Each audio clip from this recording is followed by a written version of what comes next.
Assalamualaikum warahmatullahi wabarakatuh. Kami dari kelompok 2 akan menjelaskan sebuah proyek pemesanan hotel yang sudah 2 minggu yang lalu kami demokan bersama Pak Abdi selaku dosen pengampu mata kuliah algoritma dan pemrograman.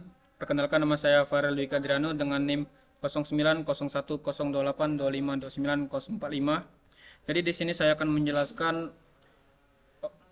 sebuah opsi 1 dan juga opsi 2. Pada opsi 1 yaitu tampilkan kamar, yaitu opsi yang digunakan untuk menampilkan sebuah kamar dari stok hingga daftar kamar dan juga harga. Nah, kita menggunakan vektor di sini untuk memilih atau untuk mengurutkan sebuah kamar dari presiden suite hingga ke standar secara konsisten dan berurutan sehingga rapi. Lalu kita menggunakan for ini untuk mengurutkan dari 1 sampai 4 dan kita menggunakan if ini untuk melihat sebuah harga dan juga stok kamar. Nah, lalu pada opsi kedua yaitu pilih dan tampilkan nomor yang tersedia. Hasil output yang pertama akan muncul ini, pilih tipe kamar untuk melihat nomor. Nah, kita menggunakan switch di sini untuk memilih sebuah kamar dengan menggunakan case 1 untuk resident suite dan case 2 untuk suite hingga seterusnya. Jika kita lebih dari memilih dari angka 1 sampai 4 ini, maka akan muncul pilihan tidak valid. Nah, jika tipe kamar yang tidak ditemukan, kita menggunakan if ini jika kita tidak menemukan sebuah tipe kamar yang kita cari. Nah, mungkin itu saja penjelasan output dari saya. Saya akan melanjutkan penjelasan dari opsi selanjutnya kepada teman saya. Baik, perkenalkan nama saya Yuyun Sari Dewi dengan NIM 0910102825290066. Di sini saya akan menjelaskan fungsi bagian pesan kamar. Fungsi ini dijalankan ketika pengguna memilih nomor 3 yaitu pesan kamar. Nah, yang pertama, dia akan menampilkan form pemesanan kamar dan diminta untuk memasukkan input berupa nama tamu. Kemudian inputnya akan divalidasi. Namanya hanya boleh huruf, kemudian divalidasi juga apakah inputnya kosong atau tidak. Kemudian lanjut untuk memasukkan nomor telepon dan inputnya divalidasi lagi, yaitu nomornya harus dari 0 sampai 9. Kemudian lanjut untuk memasukkan nomor kamar yang ingin dipesan dan divalidasi juga input. Jika inputnya tidak valid, maka tampilkan pesan input nomor kamar tidak valid. Kemudian lanjut memasukkan berapa malam menginap. Jika hari kurang atau sama dengan 0, maka tampilkan input lama menginap tidak valid. Kemudian inputnya akan dicari. Jika kamarnya sudah terisi, maka tampilkan pesan maaf kamar ini sudah terisi. Kemudian lanjut, di sini ada pilihan paket makan. Di sini ada deskripsi mengenai pemilihan paket makan dan diminta untuk memasukkan input dari 1 sampai 5. Jika pengguna memasukkan input selain angka 1 sampai 5, maka tampilkan pesan input paket makan tidak valid, dianggap tidak ada. Nah, di sini ada switch case pilihan dari 1 sampai 5. Kalau 1 itu berarti dia memilih tidak ada paket makan. Kalau 2 berarti ada breakfast, lunch, dan dinner. Begitu seterusnya. Selain dari itu, maka tampilkan pesan pilihan tidak valid, dianggap tidak ada, yaitu nomor 1. Kemudian di sini dia menghitung biaya paketnya. Di sini ada rincian pembayaran. Rincian pembayaran biaya kamarnya itu yaitu harga dikali dengan hari. Kemudian di sini ada penghitungan biaya paket makan dan dijumlahkan menjadi total biaya akhir. Dan diminta untuk memasukkan jumlah uang pembayarannya. Jika inputnya bukan angka, maka tampilkan pesan input pembayaran tidak valid. Dan jika pembayarannya kurang dari total, tampilkan pesan uang tidak cukup, pesanan dibatalkan. Jika sesuai dengan total biaya akhir, maka tampilkan pesan pembayaran berhasil, kembalian sebesar bayar dikurang total. Kemudian fungsi ini digunakan untuk menyimpan riwayat pemesanan yang nanti akan ditampilkan di struk pemesanan. Lanjut untuk menampilkan pesan struk pemesanan lengkap dengan tanggal transaksinya, nama tamu, nomor kamar, lama inap, paket makan, dan total pembayarannya. Mungkin itu saja penjelasan fungsi bagian pesan kamar. Saya akan lanjutkan kepada teman saya. Assalamualaikum warahmatullahi wabarakatuh. Perkenalkan, nama saya Jalan Ramadan dengan NIM 0901 0282 5290 48.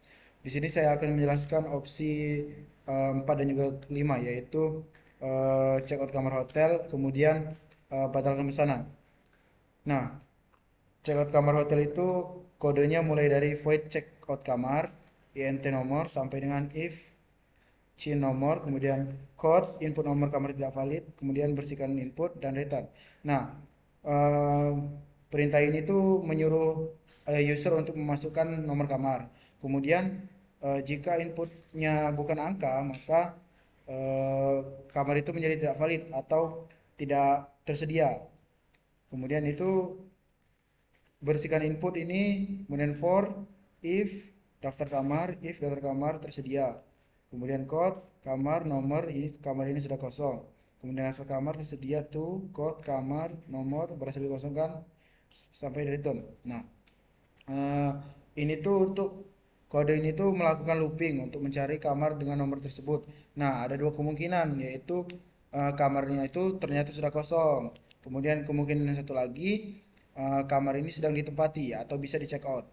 Nah, ketika kamar ini berhasil dikosongkan, berarti kamar itu berhasil di check out dan pesanan sukses untuk ditampilkan. Nah, jika pesan kamar tidak ditemukan, itu akan, nah, kemudian code kamar nomor tidak ditemukan ini untuk kamar apabila tidak ditemukan. Kemudian batalkan pesanan.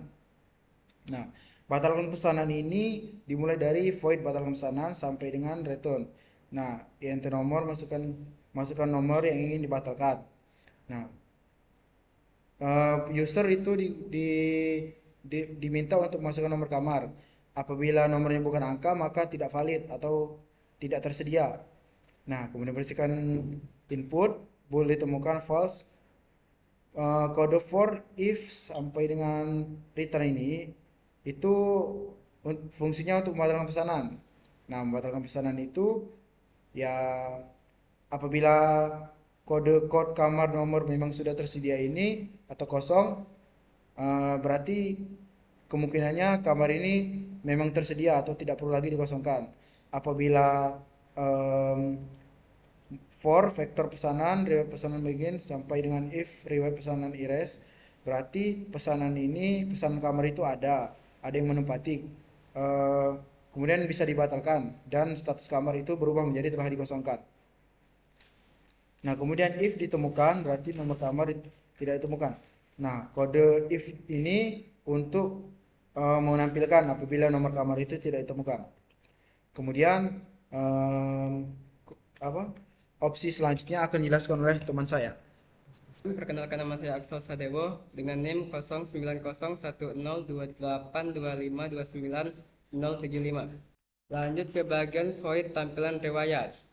Di sini itu untuk menampilkan fungsi dan mencetak tampilan riwayat. Terus di halaman 482 sampai 485 itu tuh untuk menampilkan judul. Dan di slide selanjutnya 486 sampai 492 itu tuh untuk mencetak header di kolom-kolom tab riwayat pemesanan. Untuk menampilkan nama tamu, nomor telepon, kamar, dan yang lainnya secara ke samping. Di bagian 492 code pixel ini untuk mencetak garis horizontal lagi di bawah header kolom.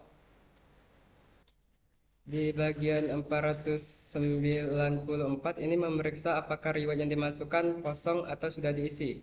Kalau belum, akan menimbulkan output belum ada pesanan yang dicatat.